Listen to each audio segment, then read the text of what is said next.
Capcom Fighting Collection. 10 games from, you guessed it, Capcom. 9 of which are fighting games.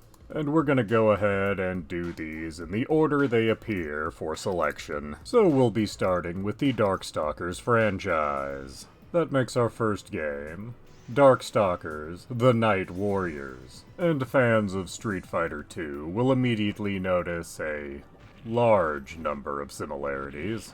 Only instead of martial artists, we have a collection of monsters and mythical creatures. Apparently the story here is there's an alien that wants to take over Earth, and apparently these monsters and mythical creatures are our only line of defense. Not sure how any of that goes together, but it was a 90s fighting game, and story was not high on the priority list for anyone. As stated, this does have a lot of similarities to Street Fighter II, in particular Street Fighter II Turbo, but it did vary things up a little bit from that formula, adding things like air blocking. But what I think really sets it apart is that the super gauge will gradually decay if you don't do anything with it, so you can't just build it up and save it for the perfect moment. It's pretty much take a gamble on using it now, or it's gone. Moving on to the sequel, Night Warriors, Darkstalkers Revenge. Despite my best efforts, I couldn't find any reason for why they decided to just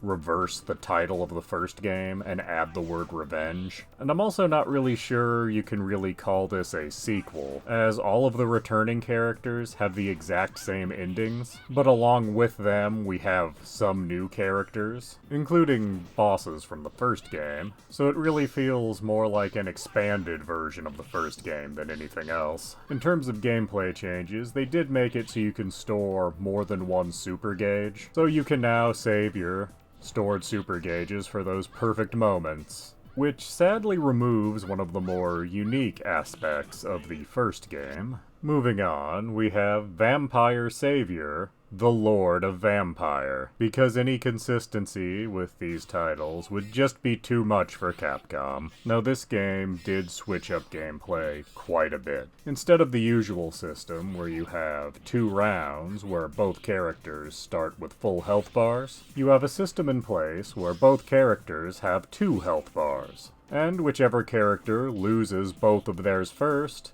is, well, the loser.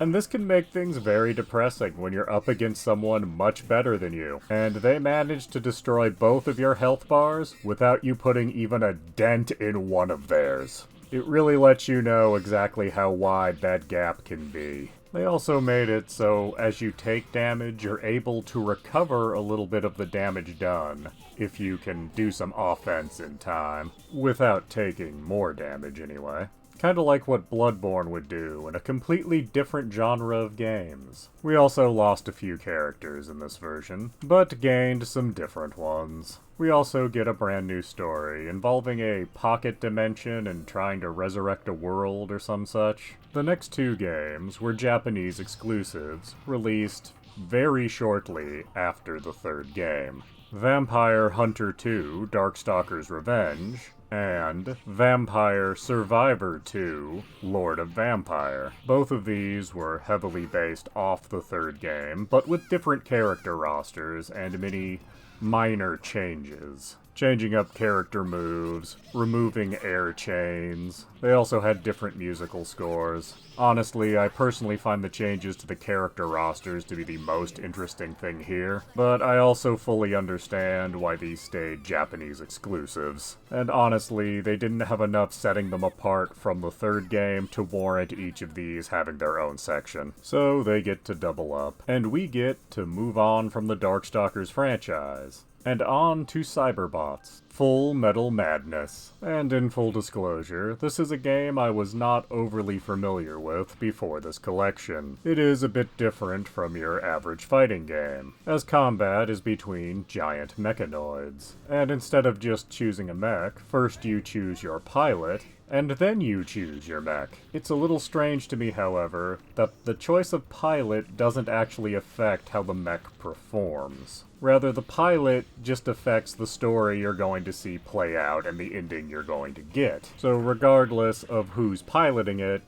the mech will always perform the same. And that just strikes me as bizarre, as these pilots would logically be more skilled in one type of machine or another. But I'm assuming this choice was made so you could hypothetically see all of the endings if you were very good at using one particular mech. And I think this is just a situation where there's been a conceit made for the sake of gameplay that comes at the cost of something realistic or logical. And I understand why this happens when making games, but every time I notice them, I do find them annoying. Moving on to the only non-fighting game in the collection, Super Puzzle Fighter 2 Turbo, a competitive puzzle game using mechanics from the Puyo Puyo series. I've spent a lot of time playing this game in various ways on various platforms, and I'm delighted to see this game in this collection, though I'm confused as to why it's here, as it is most definitely not a fighting game. Just because a puzzle game is competitive does not make it a fighting game.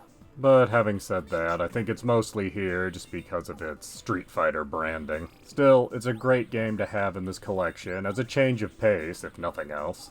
Up next, we have Super Gym Fighter Mini Mix, which borrows several things from Super Puzzle Fighter, like the little chibi versions of characters you're going to see fighting, and the gems that spill out of fighters as they take hits.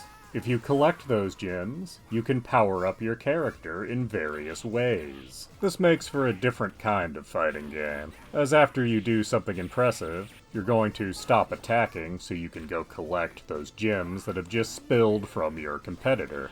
I have mixed feelings about how each fight is started with no upgrades, however. On the one hand, I think your bonuses should carry over from fight to fight. On the other hand, I could see where that would completely destroy the balance of the game. The actual fighting part is interesting, as it is reminiscent of other Capcom fighters, but kind of simplified. Between that and the gym gathering for power-ups, I think this was not aimed at the usual fighting game audience. But that very fact is what sets it apart in a collection like this, and makes it worth taking a look at.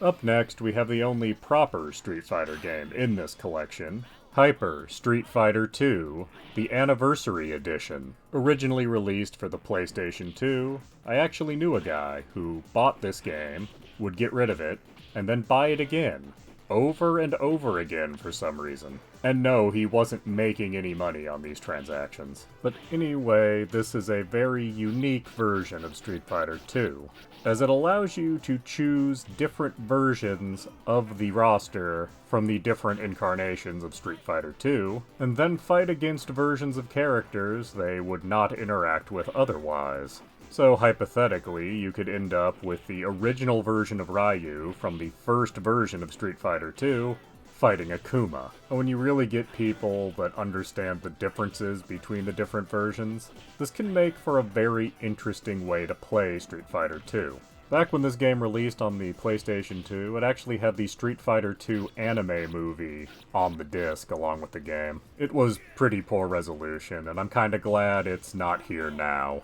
Being as this is a fighting collection, I knew it was unavoidable for Street Fighter to show up in it. Thankfully, they did choose arguably the most interesting version of Street Fighter 2 to show up here. Moving on to our final game, Red Earth. Now, there is a big difference in this game if you're playing single player or two player. The two-player mode has you choosing from the 4 playable characters to fight one another, which should surprise absolutely no one. The single-player mode, on the other hand, has you choosing one of those 4 characters, and then fighting a series of boss encounters with fighting game mechanics. And as you fight, your character can actually level up their abilities, meaning this game is an odd hybrid between role-playing games and fighting games, that was released only in arcades and not on home consoles, at least not at the time. I had never heard of this game before playing this collection, and I honestly went in expecting a generic fighting game, and was instead pleasantly surprised by what was on offer here. It does strike me as odd that this particular style of fighting game didn't really catch on, as I wanted to find more fighting games in this similar vein, and was not able to really find anything that was like this. which is unfortunate, but does make Red Earth a shining jewel in this collection. And that is the 10 games in the Capcom Fighting Collection. And may I say that there is not a bad game in the collection. When I first heard about a Capcom Fighting Collection, I thought this would be a boring collection to look at, as the fighting games from any one company are going to have a certain similarity to them, generally speaking. But this collection did have enough variation on offer to stay interesting through the whole collection, making this a collection that is definitely worth your time. Please do subscribe, comment, like, and tell your friends.